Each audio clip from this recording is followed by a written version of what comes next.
Welcome to LOA Today. I'm Walt Thiessen. With me today is life coach and LOA teacher Joel Elston. This is your daily dose of happy. We are so happy you decided to join us today. You know, Joel, it just occurred to me that there have been a number of times on the show, both recently and even over the years, where you would tell me about, you have somebody who you helped or some young person who came into your life who had a really cool story, and you were going to bring him onto the show at some point. And I kept thinking, well, he keeps saying that, but it's probably not going to happen. And today it's happening. Yes. I mean, that's very great. exciting. Yes. Yeah. That is so cool. His name is Judson. And Judson, I got to tell you, first of all, when we were talking before we got started here, and you told me you'd been listening to the show, I got to say, I'm really grateful because, I mean, I kind of expect my generation to be listening and maybe a little bit younger, but your generation listening, that's like the ultimate compliment. So thank you for being a listener. I appreciate that. Of course, I'm extremely grateful as well. I included among my things I like to listen to that's sort of like positive programming, positive reinforcement, right alongside with like Abraham Hicks, Bob Proctor. It's like LOA Today podcast is something, when I need that daily dose of happy, right? Yeah. Okay, so like I've got red going into my face right now, so I'm going to change the subject. It's a little embarrassing. Yeah, but we're really glad to have you on the show. I think what we need to do is start off with you telling your story, how you got involved with Joel, and what your background was and so forth, so we know what the lay of the land is, and then we'll just get into it. So tell us the story of Judson. Oh yeah. Let's see. Right now I am 29 years old. I have 4 sisters, and yes, I'm the only guy. And I struggled a lot with ADHD my whole life, specifically inattentive type ADD, just like Joel. And I've always had a lot of trouble focusing, especially in elementary school, middle school, high school. Just everything was just very boring. I couldn't focus, and I definitely had negative outlooks on myself. Like I just was very lazy, or I just wasn't very smart, and I just I couldn't stay awake in class. For example, I would just sometimes go to sleep after I'd given up at a certain point. And yeah, I believed that I was very lazy and not too intelligent, and so therefore my reality was based on that, right? I mean, because that's what the teachers were telling you, and the administrators, they were all kind of reinforcing that same belief system. Yes, exactly. And I was dealing with a lot of very bad depression and very dysfunctional family. Parents both have some mental health issues for sure, and a lot of childhood physical and emotional abuse for sure as well. And I went to, when I was maybe 23, I would say, one day I think I had a longing to, do well. I was very, very depressed. I was on multiple antidepressants, and I just had a strong longing to just take action, do something. I don't know. And so I found a doctor, and I went to this doctor, and this doctor referred me to his wilderness therapy program. It was a 3-week wilderness therapy program. And after I went to that, so all I was with 3 other boys there, and they kind of were there for like drug addiction issues and such. And I was there for more so depression and family issues. And so we kind of were sent different ways. They were all sent to therapists, and Dr. Bright actually referred me to Joel, which was really interesting, really cool. I think he just saw that. Yeah. So that's how I found Joel, and he told me Joel specializes in ADD, and just that that's how I ended up with Joel. Okay. And tell us what that experience is like, because I mean we know what it's like, me and Joel talking here on the show, and listeners have a good idea of what his personality is like from that viewpoint, but what's he like to work with? Oh yeah, he's honestly, I don't know how. I know this sounds like just such a simple answer, but he's the same. He's like the same as you is in the podcast. Yeah, I remember my first experience. I went in with my grandma and my step grandfather. They went in with me for my first appointment. And they were kind of just talking about. I remember I first stepped in, and I could see there was like a diagram, on his table. Like he had just really cool stuff. He had like you have that brain thing on your table, remember? Yes. The little brain physical replication thing. Yeah, I remember first noticing that. I was like, oh, interesting. And just all the books around and everything. And my grandma and grandpa were with me, and they were really trying to get Joel to encourage me to get a traditional 9-to-5 job, like at Chipotle or something like that. And at that same appointment, I discussed how I had had an idea to start my own Amazon business, and they didn't think my grandparents didn't think it was a real thing. They just thought it was sort of like, I don't know, just like playing video games or something like that at the time. They didn't really take it that seriously. And they kind of wanted Joel to talk some sense into me, basically. But Joel, his reaction was just sort of like, well, I don't know. Let's see what happens. Let's just give this a shot. Let's give this like, a few months or something like that. And let's see what happens. And let's, we can always readjust the sales from there. Let's see how that goes. And yeah, I would say he's pretty much the same. He's kind of like, let's take some action. Let's, just like in the podcast. Okay. Yeah. What do you remember about that meeting, Joel? What that first meeting that Justin's talking about? Well, he's being very humble. First of all, Justin, when he came to me, his grandparents, very loving people. His grandmother had since passed away. Very, very kind, sweet lady. Yes. And they had in their mind the traditional route. You're to get a job and then maybe get a promotion, and there's nothing wrong with that, as we know. But Right. He had a very clear idea. He had obviously done a little research, and he had dealt with a lot, as he's saying. And he, I don't know if in the beginning, he certainly was still managing, and he mentions depression, but his anxiety to me is what stood out. It was almost debilitating in a lot of ways. Okay. And his willingness to, hey, I think we have a shot. And so I told his grandparents, just like he said, let's give it a few months and give him the opportunity to do this, because it's his idea versus somebody else's idea. And when it's somebody's idea, they have a tendency to fulfill it better. So that made sense to them. His grandfather was very logical. He's a very wise man, very logical, and that made sense to him. And so he was able to say, so let's put a time limit on it. We'll reconvene and see where we go. And then when I was talking to Judson, now it's on you. The pressure's on. Yeah, now it's time to perform. And I know a lot of people that over the years that have said they're going to do something, and he just dove in, and he dove in head first, and he was learning, and we would meet every week at that time. We don't meet every week now, but we meet every week then. And it was, we were brainstorming. He was telling about the new discoveries. He was always upgrading ideas. He quickly became very successful. And now it takes a while for it to translate into having some money, because most of the money he was making early was going right back into the business. But which is a good thing to do, yeah. Which is the way you do it. And we focused on the abundance mindset. And one of the things that I watched happen was, over a period of time, his depression and anxiety just started to wane greatly. I always have a belief that when you fix your life and you do something you're empowered to do, that you want to do, life gets better. And the things that were making him depressed, a lot of that was sort of being taken away by his action that he was taking. And over the years, he was on some pretty heavy duty medications back at the time. He recently got rid of the last one. I hope that's not too personal. I'm very proud of him. Congratulations. Thank you. Yeah, not too personal at all. Thank you. Yeah. That's exciting. He was I first met him, he was scared to drive in certain situations. A lot of, and now he'll drive up and down the East Coast all the time, going to sourcing events for his business. And not only has he kept working toward things, he implements the law of attraction every day. It changes every perspective, the way he deals with people. We had a very interesting time. This wasn't too terribly long ago. One of the things, he had a chance to have a wholesale opportunity with this company not far from where my office was. Yeah. And he was just reluctant to make that call because it was uncomfortable. I have to talk to somebody.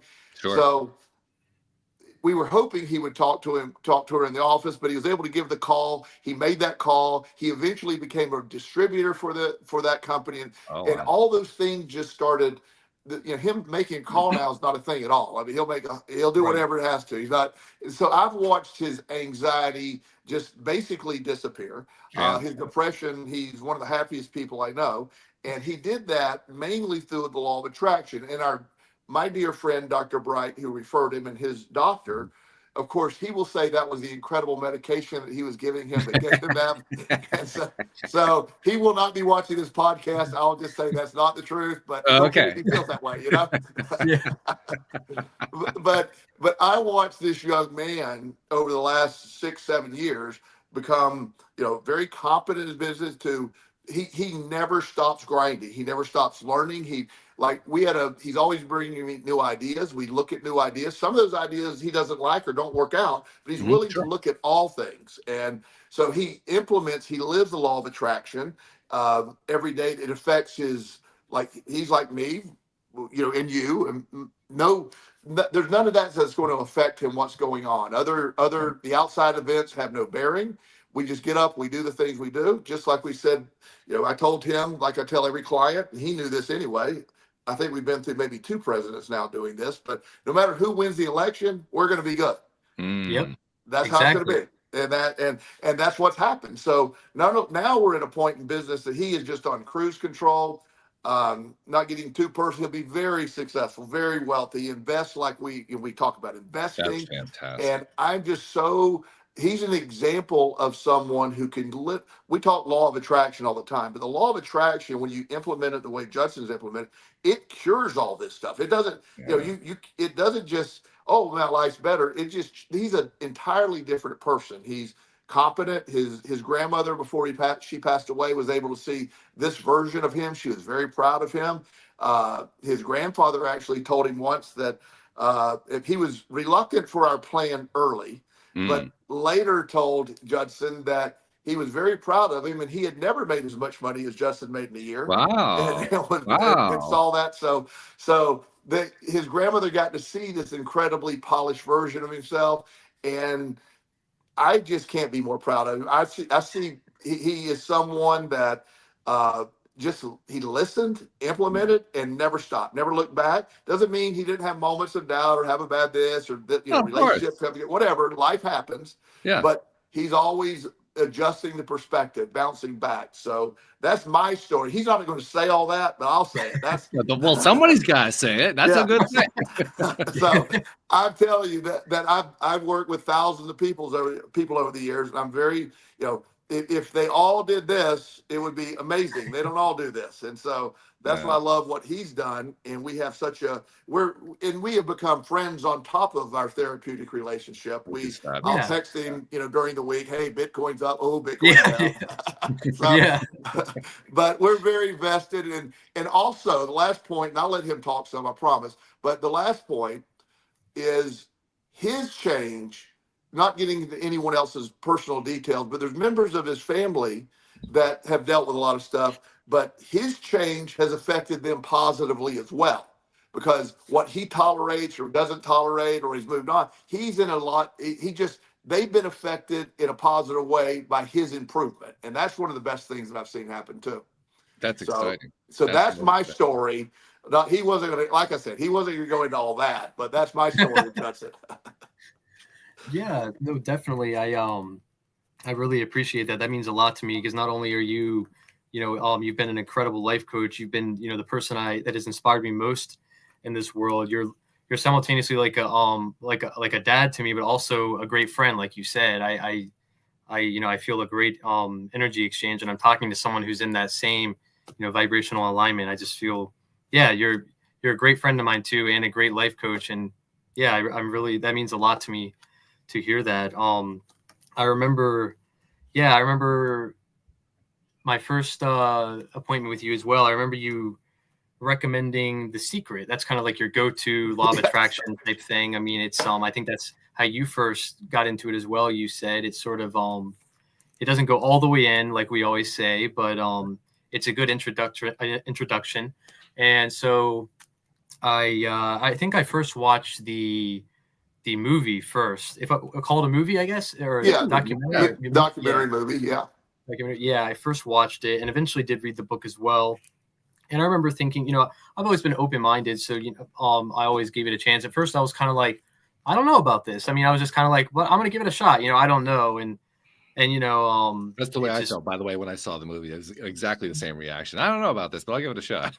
yeah, exactly. So it was just sort of like, but I mean, I'll check it out. I mean, it makes sense. I mean, thinking positively, who can go wrong with that? And so I started out with gratitude journaling and just positive affirmations, and while simultaneously running my business and taking action and jumping into the fear, even though early on it felt like the anxiety was pretty much overwhelming. It kind of felt like I was in an ocean, like it was an ocean of fear, and I was afraid of what was below me and what was around me because I didn't know what it was. But now looking at the contrast compared to that, it's like, sweet, I don't know what's coming next. Cool. Like this ocean's cool. There's some sharks right there. There's some starfish. It's cool. The ocean's cool now. And so it's the opposite now. But yes, so I gratitude journaled and just started listening more and more to Abraham Hicks, all sorts of other places. Let's see, I could go the path of talking about law of attraction or talking more towards my business. I'm trying to think which one. I actually wanted to ask more. I mean, we know that you do something with Amazon. Tell us more specifically. What's your business about? What do you do? Oh, yeah. So basically, I have sold pretty much any product that you could think of. Not any product that you can think of, but any category. I've sold, groceries, etc. Where'd you start off though? What was your first thing? Started off with books, and I've actually come back around to that. Used books particularly, and I've come back around to that, fine-tuning it because I'm so good at it, and it's just so it's so lucrative. I love it. I started out, my dad had said that a friend of his had left his career in an insurance company that he was going to retire from. He left it to start his own Amazon FBA business. Okay. FBA stands for Fulfillment by Amazon. And essentially you send your items to Amazon in bulk. You drop them off at UPS for a very cheap price. It's like 30 cents per pound. And then Amazon stores the items for a very small fee. And they're all available for Prime. And then they Amazon ships the items as they sell. So I heard about that and I was like, that's very interesting. I've never, It's one of the best things about their selling model, actually. It's what makes Amazon a very cool place to sell. Exactly. You outsource all of the fulfillment parts, and it's really great. And it's more, the fees are a little higher than shipping it yourself, but it's well worth it, of course, since you're outsourcing it. So I heard about that, and it intrigued me. And I would say that for about a year, that just sort of was in the back burner of my mind. Kind of just brewed there a little bit. And he had told my dad that he should do the business, but my dad just sort of let it go. He didn't really take any action with it. And when I heard it, though, I was like, that's interesting. Yeah. Let me watch some videos about this, and watched some videos, and eventually, really dove into it. And I heard about the business models of selling used books. It's a great way to find a lot of good inventory if you don't have much money, because there isn't really another business model with Amazon, at least, or where you can buy an item for $1 and then profit $5, $10, $20, $100, or $500. Just goes up. It kind of makes sense too, because people buy a book and if they don't want it anymore, what are they going to do with it? It's not like most people think, well, I'm going to go sell it somewhere. Some people do, but most people don't think that way. It's like, I don't know what I'm going to do with this. For $1, sure, you can have it. Yeah, exactly. So I went around and was so of course I was simultaneously watching a lot of YouTube videos. I mean, just educating myself like crazy, thinking of it like I was in college. And just constantly. So while watching all these videos and learning something new, I was going to thrift stores in the very beginning and looking for the books. I was able to scan. Amazon has some third-party apps and their own seller app that you can scan the UPC or the ISBN for a book. and it will tell you the value of the item or nice. the book. That makes Yeah, it and it'll tell really you easy. Wow. exactly. Yeah, and it will tell you how fast it will sell. So you just work your way through the thrift store, just scan these ISBN numbers and say, okay, no good, no good. Oh, that's a good one. No, yeah, that's a good one, and just kind of stack them up. Yeah, exactly. And in the beginning, it was sort of like focusing on anything that would make a profit. Like maybe if I can make at least $3 back, on a book, I would take that, because it was something, as long as it was a fast seller, and just, I was taking the smaller, lower hanging fruit. And yeah, I would just go to like 8 thrift stores per day or something like that, and just yeah, wipe them you were out. really dedicated. Yeah, exactly. And so it was focusing on learning what books sell well. It was mostly nonfiction books that sell well, like because it's the very niche stuff, like something the more specific, very price tag too. I mean, nonfiction books tend to have a higher price tag on them. Exactly. And like a brick and mortar store, maybe the fiction would do better because maybe they just want to move it, quickly off the shelves, and they don't have fees to deal with. But if I find a book about like I don't know, it's something very niche and specific, bird watching for blind people or something like that, just very, very specific. If it's 2 subjects, it's even better when they're combined. 3 subjects, it's probably, it's probably a profitable book. Yeah, not always, but I kind of, developed kind of like a sixth sense of what to look for. I usually know. So yeah, just very niche. You've seen the sales numbers, so you can tell firsthand by looking at your back end that Amazon gives you. You can see which ones are selling, how quickly they're selling. Of course, you're going to get a sense for it. It makes sense. Yeah, exactly. So yeah, it tells you how much they sell for, how fast they're selling too. There's a little calculator so you can put your buy cost in. If it's if it's $1, I don't really need to do that because just subtracting $1 from the buy cost. But so I did that, and I was going to estate sales a lot and buying the books in bulk. Sometimes I'd buy a few hundred books, and one estate sale in particular was very they gave very, very good prices. It might have just been like $30 for everything, and I would just get like 200 books. And yeah, there you go. There's a certain point I didn't even look at them. I just bought all the books, and then and then just went through them afterwards. And then what I would do was I would trade the books in to a used bookstore, and then use a store credit to buy actually good books. I would take the duds, the bad books, the duds, and trade them in. And I would do that. And so estate sales. You found a way to make money off the ones that weren't going to make money. That's very good. That's cool. Thank you. Yeah, thank you. I remember in one appointment, Joel described it as, he said, I found a way to make money out of thin air when I'm taking the duds and doing that. Yeah, so don't really do that as much because I don't need to, but I always can. I can always, there's so many books out there. People just view them as not quite trash, but they don't, almost trash. You know what I mean? Almost trash. Yeah. So I did that, and I also was putting out advertisements. I learned this idea from other Amazon sellers on YouTube. I was putting out advertisements on Nextdoor, Facebook Marketplace, etc., just essentially offering a free book removal service. A lot of people just, maybe they're older and they just want to get rid of the books. And great way to get inventory cheaply. Yeah, exactly. So, kind of the payment is me getting to sell the books that are profitable, and the rest I would just take to Goodwill or trade in. Right. And those were literally free books, and I would trade those in for store credit as well, things like that. And I would just, it would snowball. And I remember I would get a lot of people calling me, asking for me to take their books away. And I definitely had some home runs. And when I started to get more money, this started to snowball. I started to look at other things, and I do sell other products on Amazon aside from books. But yeah, as I mentioned earlier, it's kind of come back around to books because now I would say about 99% of my inventory, I buy it directly on Amazon and then resell it on Amazon again. My books. Oh, cool. Yeah, that is fabulous. Yeah, thank you. And that we call that online arbitrage or online book arbitrage specifically. Okay. So I remember I actually tried it for a bit. There was a way to do the same thing, buy it on Amazon, sell it on eBay, or vice versa. So the same kind of thing. Yeah.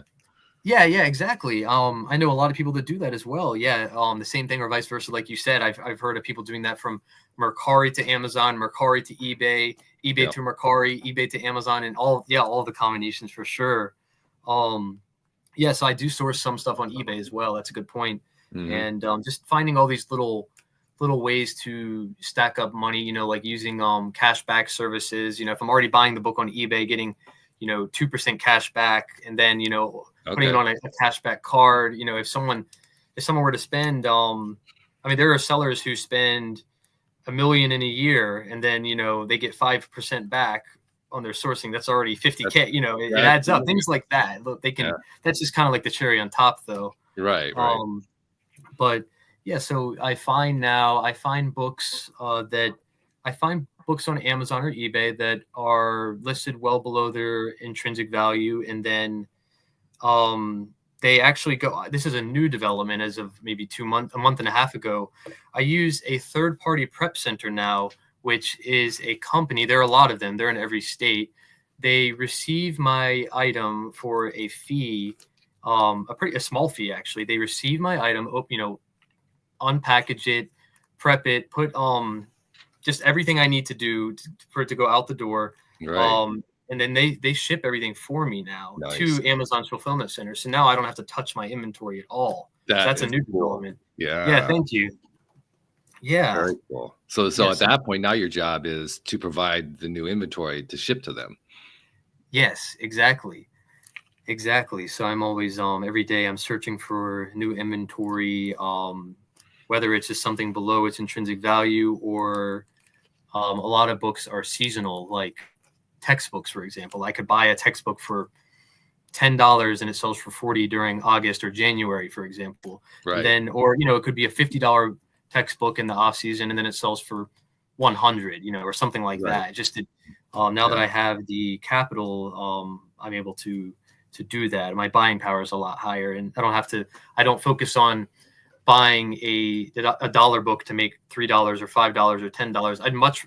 I'd much rather now spend $20 to make 15, or even if it's not 100% return on investment, or spend $50. But basically, you're getting more bang out of every effort that you make, is what you're really saying. Yes. Yeah. Exactly. Yeah. So that's where I am now with that. That's my business model. Yeah, looking for seasonal books and books just below their value, and yeah, that's what I do. Now, are you thinking about getting to a place where you have somebody acquiring inventory for you? Yes, I am going to definitely do that. It's actually a pretty common thing. Amazon sellers, once they've reached this point that I'm at, where they're not touching their inventory, they do eventually hire virtual assistants. It's a very big thing. There are actually Amazon virtual assistant Facebook groups to try to match virtual assistants with sellers. It's a very popular thing actually in the Philippines. It's a very very popular thing. People will find virtual assistants, and Philippines that's a wonderful country to get help to. I actually have my VA for the show is in the Philippines. Oh, really? Okay, gotcha. Yeah. And the woman who answers the phone for my gardening business also is in the Philippines. Oh, really? Nice. Yeah. That's smart that you do that. I know there's a book I'm going to read. I haven't read it yet. It's the I think it's like the 5-hour work week or something like that talks about stuff like that. So I first heard it and hearing about that book, and then hearing from other booksellers and just Amazon sellers in general, the concept. So yes, I am going to do that. That will be that's for you. I can tell. Yeah, thank you. Yeah, I've got to figure out the logistics for that. But I'll figure that out. I'm sure I was afraid to figure out about the prep center at one point, but then I just one day it was like, oh, well, what's there to be afraid about? Just start now. There's only the present moments. Yeah. And I love how you're doing it. You're doing one step at a time. You're not taking on too big of a chunk. You're not taking on too big of a risk. I know people who have tried to do stuff and they took on too big of a risk and they got themselves in trouble. And that could be, I'm sure you've heard the stories. You've probably encountered that quite a few times. You can get yourself in trouble doing this if you don't do it methodically, if you don't do it one step at a time, not expecting to have, a home run right out of the gate and all that kind of stuff. And one I'm sorry to interrupt. One thing I would like to point out, when Judson said he was studying in the beginning, sort of like college, it wasn't sort of like college. He was studying, I call it, he has his master's degree in this. He spent years there you go. I mean, every single thing. I mean, we discussed it. So don't underestimate that education process he put himself through and continues to do, by the way, and learning new concepts, not having to touch your product. That's gigantic. That's Also being able to set up, search parameters. We have some of the things he really likes in his own personal life. He'll find books, certain comics and stuff that can be extremely valuable that you can find really cheap. So it's, how many search parameters you have out there? I mean, it seems a lot. I have thousands. Yeah. So I have that's a good point. It's so that's a really good point. Yeah, that's another way I just so when I'll look for books on Amazon, and so there's a tool, it's called Keepa, and it shows me everything I would possibly want to know. I use it for my desktop, and it shows me just everything you possibly want to know about a product, like how often it sells, much more detail than the scanning app I was talking about, everything just in high detail. And I can set alerts for products. Let's say I sold a product for $100.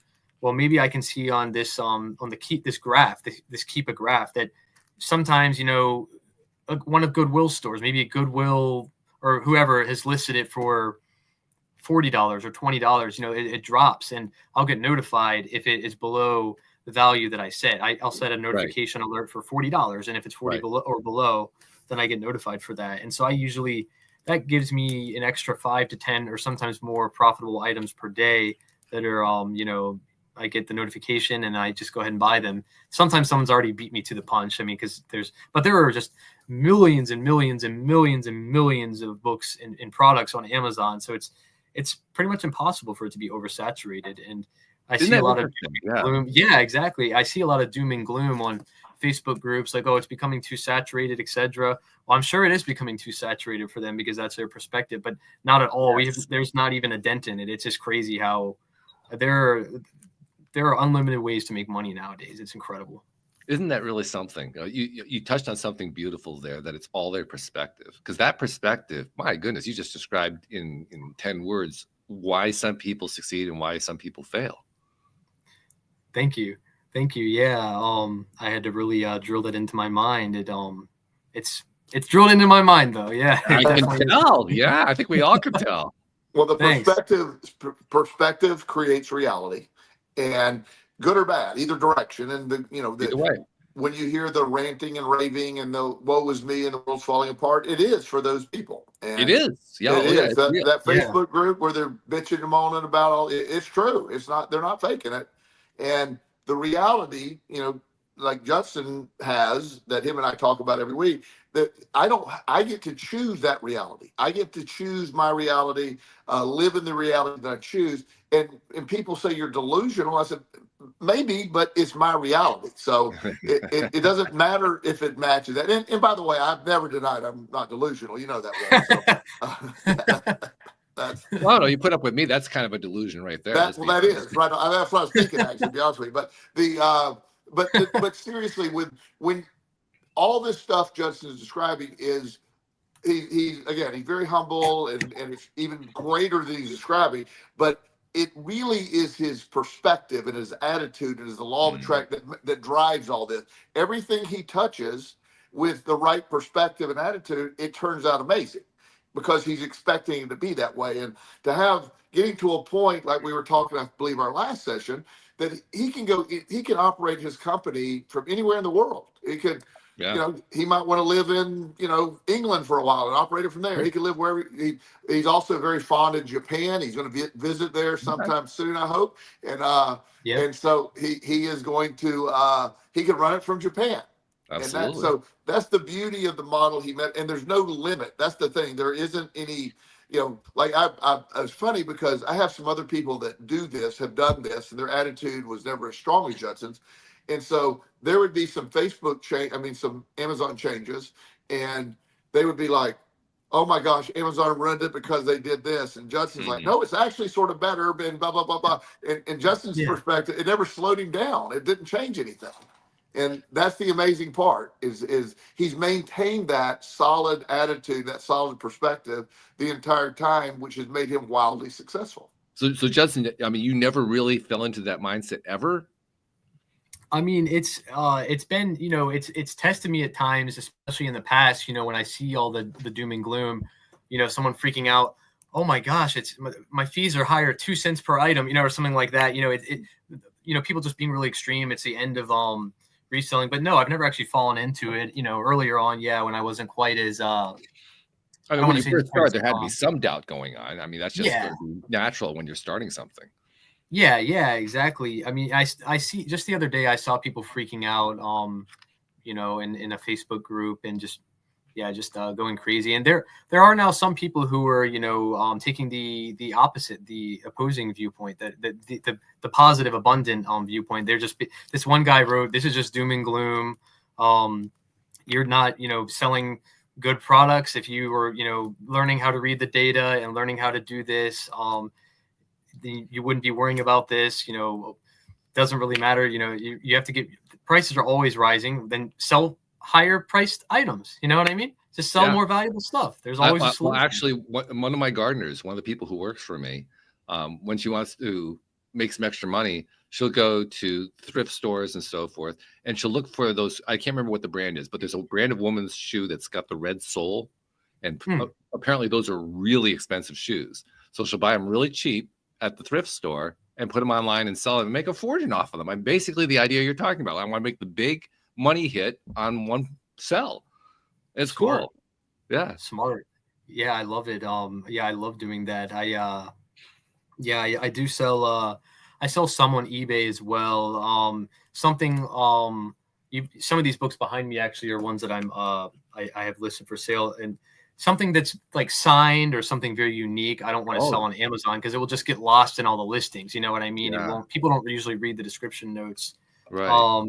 I do sell high value books on Amazon, of course, but if it's something very one of a kind, like if it's some sort of, like, you know what I mean, then it's going on eBay, things like that. Okay. So that's how you handle a first edition or a signed copy or something like that. Yes, exactly. Because a first edition, it's not really the type of thing that will sell on Amazon. But I mean, you know, maybe the second edition's worth $30, but the first edition's worth 200 or something. Yeah, it's going on eBay because there's not really a good way to sell it on Amazon, because you see how it's set up. But interesting too that means that the people on eBay are reading these descriptions in detail in a way they're not doing on Amazon. Right, exactly. And they have photos. There is a way to add photos to Amazon products, but almost no one does that. I mean, it's just no one does that. It's too much. But eBay, most people do, I would say. But yeah, that's a smaller amount of stuff. But that's just like the big valuable ones, like the grand slams, I would say, the gold. The way Joel tells the story, and kind of the way you were telling it, is that when you got started, you were going great guns, so you were just flying right out of the gate. But there had to be some doubts going on, certainly with your grandparents treating the situation like they did, and probably other family members as well. I mean, that's usually what happens. As much as they love us, they undermine us. That's kind of their job in life, and so you have to deal with that. Can you recall what you thought about and did to overcome all that negative training? Yeah, that's a good question. So there definitely was a lot of what you described. You described it perfectly. I remember specifically, like, my dad would always be saying, you need to get a 9-to-5. You need to get a job here, you know, et cetera. Just constantly, like a broken record, basically, like just constant. And so it was difficult hearing that type of stuff, you know. So how'd you cope with it? Yeah, I guess when I hear someone saying, I don't believe in you, I just kept telling myself, well, I believe in me. I just kept writing down that I was going to succeed and writing down these positive affirmations, saying them in my head. And I think I did somewhat, but I almost did it. I almost viewed it. I don't know if this is the right way to go about it, but I almost viewed it like, okay, well, I'm going to do this I'm going to succeed out of spite. Everyone who is telling me I cannot win, I'm going to win just to prove them wrong. Yeah. That's a good tool. Nothing wrong with that tool. There's nothing wrong with that tool. There isn't. No. Yeah. Thank you. It was sort of like that, I think, at the beginning, just sort of like, okay, well, over my dead body, I'm not like, I used to say failure is not an option. I don't like to say that because, of course, failure is the quickest way to success. Quitting is not an option. And that it was willpower for me in the beginning, not as much belief, but willpower really pushed me through a lot, I would say. And it was hard.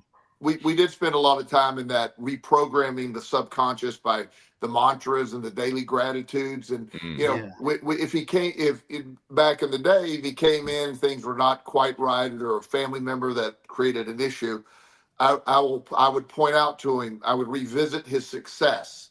I would override that discussion by talking about, here's what you've done, remind it.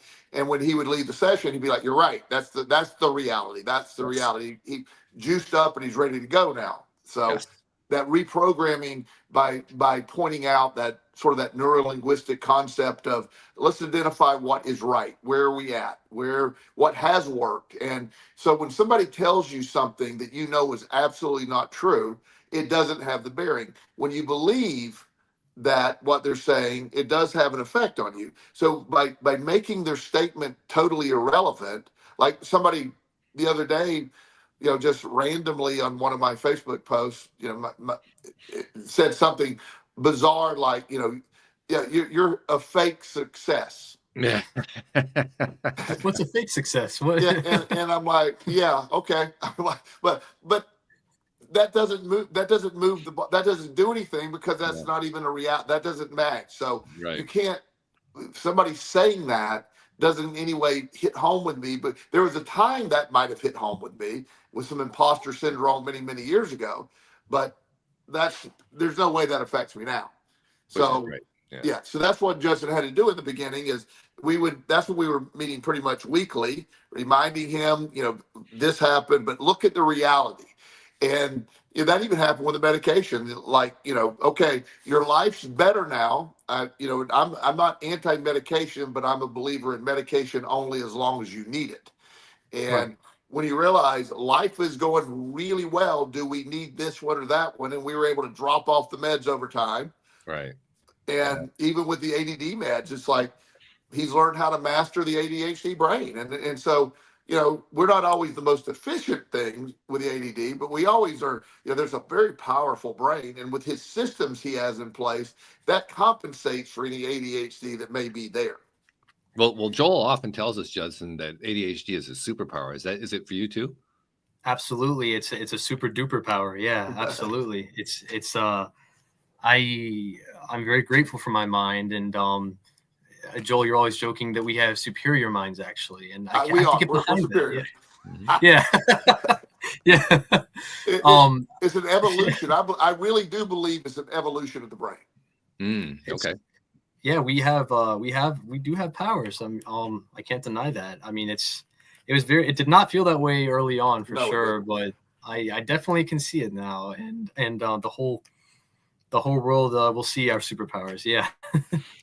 The way that you guys were describing those early experiences and how you were working together, I love that segment. I think listeners are going to take a lot of value out of that, because I think a lot of listeners have only a vague sensibility of what it's like to work with a life coach. And what you described is exactly what the benefit is of working with a life coach. The life coach helps you shift your perspective to deal with things in a way that's more powerful for you, rather than taking the power away from you.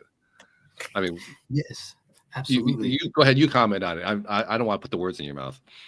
Yes, I do. Just from the very get-go, the first appointment I had with Joel, one of the first things he said to me was, a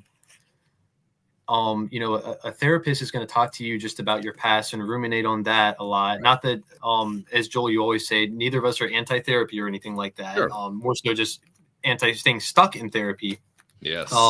We're not going to be discussing that. We're going to be discussing going forward. We're going to be discussing the present moment. We're going to be reprogramming, any sort of negative beliefs you have about yourself. But we're not going to be the stuff that happened. I want to almost say it didn't matter. Is how you kind of worded it. And it feels like it matters, but we're not here to discuss that all the time. That doesn't have power over you. Whether now it feels like it has power over you, but it does not in reality. And yeah, he said that to me, something like that. The very first appointment, and that matches up with what you said, rather than focusing on the past. Yeah, trying to reprogram these beliefs and reframe everything. I guess what I'm leading up to is this is a sentiment that I've heard from many people who have either been coaches or been to coaches or both. Actually, the best coaches also have their own coaches. That you actually don't do yourself any favors if you don't have a coach. Would you agree with that? Yes, I think that anybody should have a mentor, whether that's just a mentor in life, like a life coach, or in a specific field. Like I know some people who had Amazon coaches to help them with getting better, more quickly. I think it's definitely very important to have a mentor, someone who is very good at something at life or doing something that you want to do. And yeah, I mean, Bob Proctor, he talks about that all the time, that you should always find a mentor. And I've been listening to him a lot, actually. I definitely agree with that. Because a good coach keeps you on track and will notice when you're going off track and knows just based on how you're going off track what it's going to take to get you back on track. Right. It's exactly. Incredibly valuable. Extremely. It's priceless, actually. Yeah. Yeah. It's very, very, very priceless. One of the things that we have also followed, like he mentioned, he started with The Secret. Then we introduced him to Law of Attraction, Abraham Hicks. Then Asking It Is Given, and some of the other stuff along the way. And then, we have recently been really focused on Bob Proctor. And after, I always tend to forget to mention Bob sometimes, but he may be the most powerful man that I've ever met in the Law of Attraction. So he brings so much power. So Justin's really become a Bob Proctor fan as well. Fantastic. Yeah. I mean, he's passed on, but he would absolutely love that. Oh yeah, he was. Yeah. I've never met anybody that believed it more than Bob. Yeah, and what an enthusiasm level too. Oh my goodness. Yeah. I remember the new development I mentioned with my prep center. That was sort of I could almost say that Bob Proctor yelling in my ears in my headphones, go do that thing now, whatever you need to do. I'd say it's thanks to him that I went ahead and hopped on that a month and a half ago. It's kind of hard to not be motivated when Bob's like, no, don't wait for the right circumstances. Just do it now. Go. I'm like, okay, message received, Bob. I'm going. And I set up the prep center and it was actually very easy. And isn't that interesting how that works? Yeah. I mean, because we all do what you did. I mean, we get ourselves worked up about something. Oh, it's going to be too hard. I can't handle it. I don't know if I'm good enough, all that. And then you go do it. It's like, oh, well, that wasn't so bad. Yeah, exactly. It was surprisingly easy. And it was all fear over nothing and hesitation over nothing. Yeah. It was really easy. I remember, speaking of going off of medications, again, I want to reiterate like what you said. I'm not anti-medication, of course, and it served its purpose. But I remember when I first went off of 2 antidepressants, and I'm telling this story to kind of show the narrative that a lot of people have. I told 2 friends, I guess more like acquaintances, that I went off of them and, that I didn't need them anymore. And this one of them seemed to get offended, just me saying that I went off of them. Really? He said, quote unquote, having the mindset that you graduated from antidepressants is a flawed mindset. Okay. And then I just responded with, I don't think that I graduated from them, but I felt, they weren't helping me at all. And I was just on something that wasn't helping me at all. And it was just unnecessary and just giving me negative side effects. And yeah, I just thought that was interesting. That seems like a kind of a common, you guys have talked about it a lot in the show, but people getting offended about someone making a positive development in life. Or, I mean, I don't know. I guess medication is more controversial. So maybe that's. Well, it's an easy one to jump on because there's a controversy attached to it. But I think you're onto something here, because anytime that we are encountering somebody else who has, not that it's a competition, because it's really not, but who has perhaps achieved a higher level of growth than they have, it's almost like it's an attack. I mean, it's not an attack, but people sometimes take it as if they were offended because somebody else did better than them. Like, why should that person think they're better than I am? That kind of thing. Well, it had nothing to do with that at all. True. The other day I was watching this post, and I don't get involved in this stuff. I was just watching this post, and somebody had made the comment about, it was in a law of attraction concept in the original post. And this lady came in and said, but that doesn't work for people with severe trauma. And so that started, and I knew that was going to start the you can things. So people came in and said, well, you gotta quit focusing on the trauma and focus. And it doesn't work that way. She spent, I don't know how many times I've quit following the thread because it was so, but she defended her trauma like it was the most valuable thing she ever had. She wouldn't even consider that there would be a possibility of not being, she said, you're blaming the victim. And the lady was like, we're not blaming anybody. We're just simply saying, take your attention off of it. Let's move on with life. She said, but it's got to be healed before I can move on with life. But the way she's doing it, she'll never be healed. And never be healed. Yeah. Yeah. And that's the scary part for me. And I never like to, if people want to own their stuff and really become a mesh with their identity, but her identity was her trauma. Yeah. And that's the, I know that because it's a real slippery slopes. And I understand trauma is real. It is definitely real. And you must address it, but you don't have to be stuck in it. Yeah. Right. Victim empowerment, not victim blaming. It's victim empowerment. Yeah. Yes. Yeah. It's very powerful. Definitely. I love the phrase too, victim empowerment. Yeah. It's a great phrase. Has a good vibration to it. It kind of takes a lot of the sting out of where people want to take it. Exactly. Yeah, good stuff. Yeah. Yeah. It's one of those things that I've encountered it many times in my life. I went through, as you probably know, Judson, from listening to the show, I went through David Strickle's program, the TIA program. And one of the things he pointed out, actually the last time he was on the show, he pointed out that people who go through the program, because they have moved themselves up the spiral, so to speak, in significant ways, a lot of them end up divorced, which, by the way, is what happened to me too. Right. I remember you mentioning that. Right. Yeah. Right. Yeah. And it's because if people are growing at different rates or maybe one person's doing a lot of growth and another person's not growing at all because they're kind of stuck in that place, that mindset, it is going to tear people apart because they stop being able to identify with each other. When one person's on that upward path and they're thinking more positively and the world is their oyster, and the other person has, the flip side, the negative side of the exact same situation going on in their narrative. That you can't have those two narratives at the same time. It doesn't work. Yeah, eventually one has to give. I mean, it's just a growing gap between the two, and I guess the other, maybe the person who isn't working on themselves as much, maybe they'll develop some resentment, like we were talking about earlier. Like with the antidepressant thing, or people, just getting some sort of resentment against someone improving. Yeah, maybe that's another factor in it as well. Yeah, and so we actually have to learn to navigate a world where we just have to accept the fact there are going to be people who are going to do that. They're just going to be that way. And the challenge is, well, can we let them be who they're going to be? Well, are we going to let them, they're in their place and they're on their path and they're going to grow or they're not, and just be okay with that. I think that's one of the hardest challenges we have, is being okay with the fact that other people are just choosing not to grow. Law of allowing, right? Yeah. That's it. Yeah. And that we started the show with that concept of, I if you want what I got, I'll be willing to share it with you.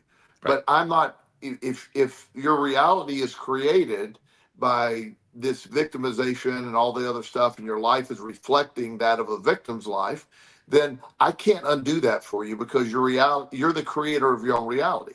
And I'm not making fun of anybody. I'm not picking on anybody. But I shared this story before. This lady was, I was on actually a radio show, just doing an interview, and the host it was about depression and anxiety.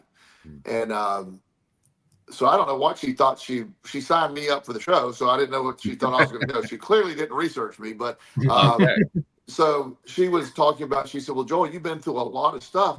How do you manage your depression and anxiety? And I said, well, I basically I decided to change my life. I got my, turn things around. I exercise every single day. I write a gratitude journal. She interrupted me. Goes, no.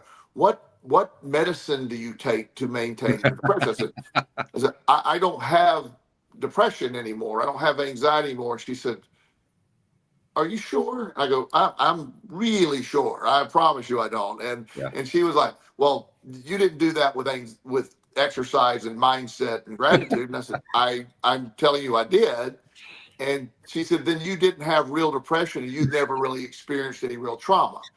Well, we got to minimize it if we're not going to get our narrative validated, right? Yeah. We have to find some way to minimize it. Yeah, I mean, I very seldom do that. I said, well, I haven't had many traumas, but being homeless, going to jail, and losing my son in a car accident was, I mean, Fairly some traumatic. people consider that traumatic, but Yeah.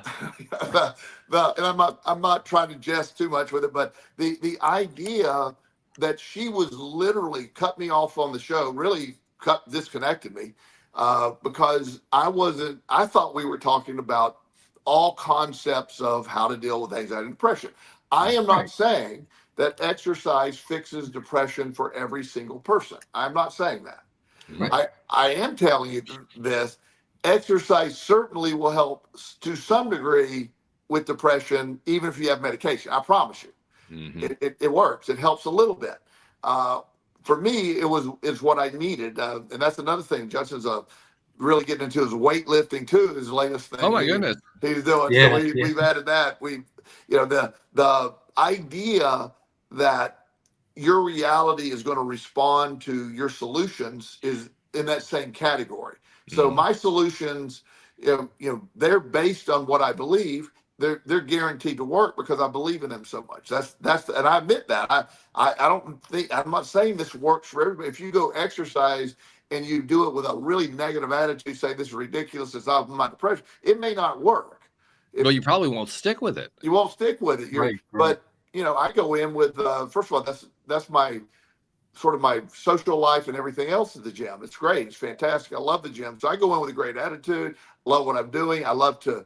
I leave nothing on the table. I have a great workout every single day I work out, and that's my reality. And I love how I feel afterwards. And I think we could say that anybody, while exercise might not help everyone with depression, I mean, if someone doesn't exercise and they start exercising and they stick with it, they will 100% feel better, at least somewhat. It's pretty much impossible not to feel a little bit better. You know what I mean? Yeah. That's true. But again, there's people that don't like that mindset. And by no means, I always give my disclaimer, I'm not suggesting anyone not take their antidepressants, not follow their doctor's rule. I have never claimed to be anti-medication. I believe it has a role. I think the medication in Justin's life was used perfectly. Son's name Justin. I thought it was used perfectly. But when he got his life together, he started himself working with his doctor to get off those medications. And that's what he did. So that's how, in my opinion, that's how they're supposed to be used. Yes. My doctor even just said, you don't need them anymore. He just said that. And it wasn't some big thing, like a planned out, huge event. It was just, oh yeah, I'm going off them. Yeah. It wasn't, it wasn't some grand thing. It wasn't, it's just like, don't need it anymore.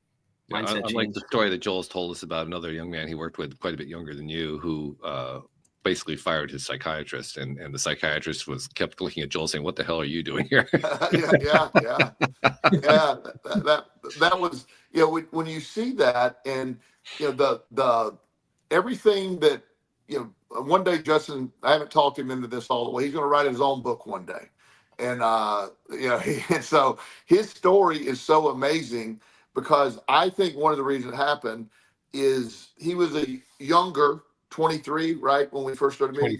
23, right. He was younger and very open. I believe he had a sixth sense to all this, knowing that this was there, and he was looking for it. And I think that we were laughing the other day because one of the things that in the beginning he would question, because he was brought up in a traditional religious home, is some of the things I talk about don't match that. Yeah. And first he's like, is Joel the Antichrist or something?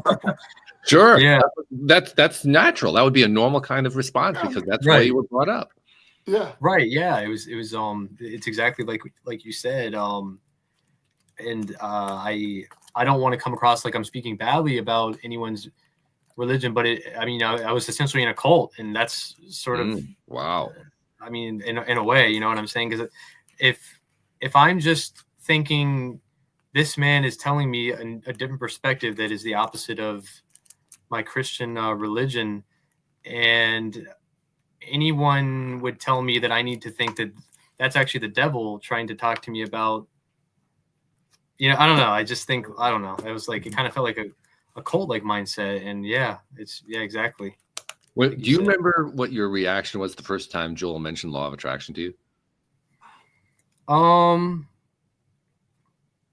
I didn't use the word. I just gave him the secret. I basically gave him the book. So I think that exactly like you said. I guess the first time we ever talked about law of attraction and in any sort of religion, we kind of discussed the concept that all religions to some degree have sort of mentioned this concept in some way, like Jesus, sure. Buddha, or anyone in some form. We kind of talked about it like that. Yeah. That was very interesting. But do you remember what your reaction was? My reaction, I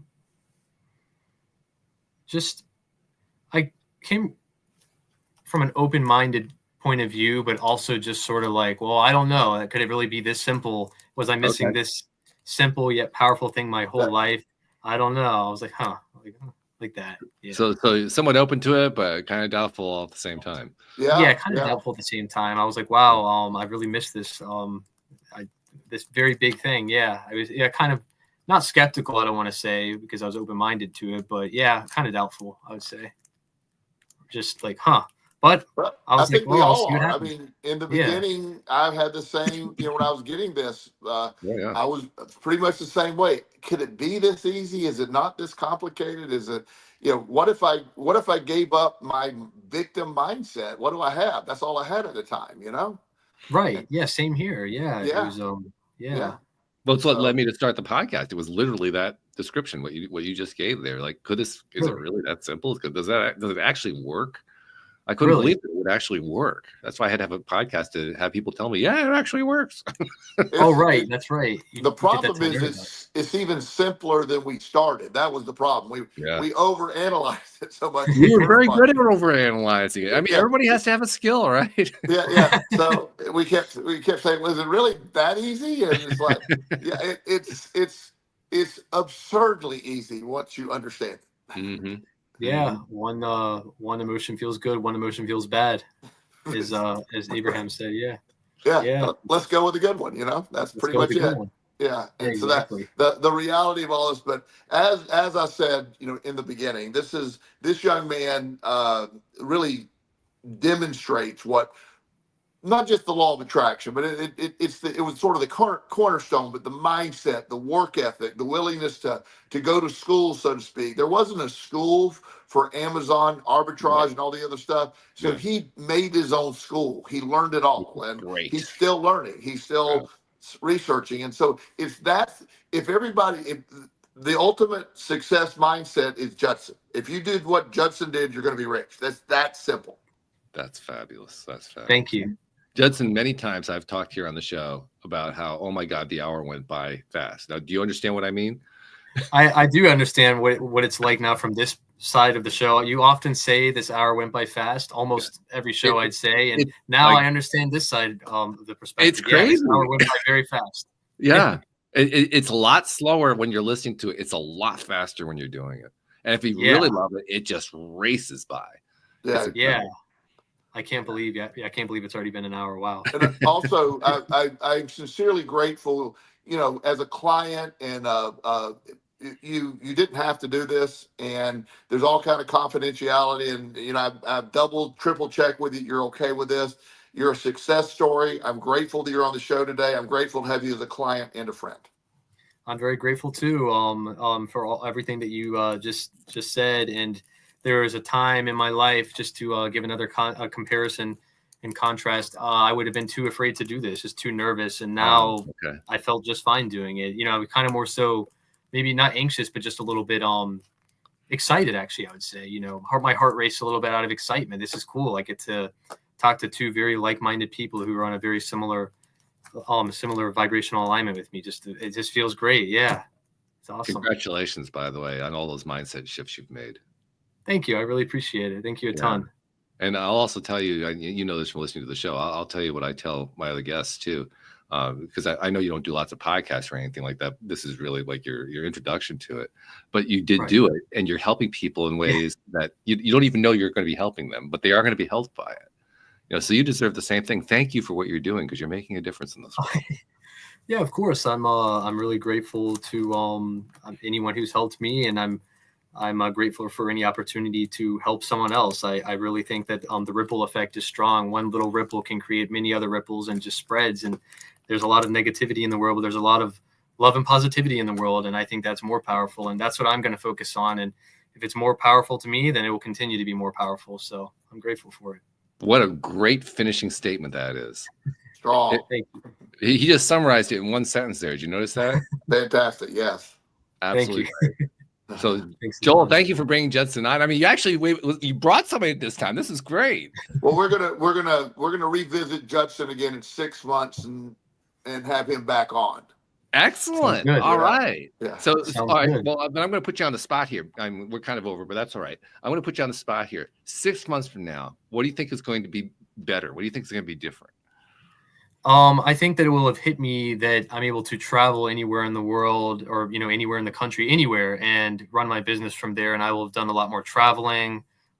Maybe I'll be living somewhere else, not probably still within, the same area, but, yeah, my business will be the greatest I've ever, the greatest numbers I've ever had. And yeah, I think that will be the biggest thing. I've reached a new freedom, and it will have hit me by then that I can travel and work from anywhere. Yeah. Fantastic.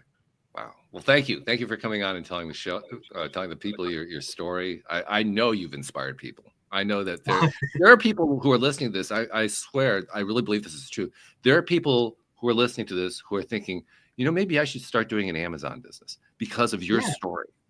Yeah, do it. It's be prepared, to make mistakes and not know what you're doing and not make money for months. But once you do it and get past that, then you're in the golden. It's just stick through it, and there's always a way to make money. Yeah. There's also some parents and grandparents listening going, why isn't that my kid?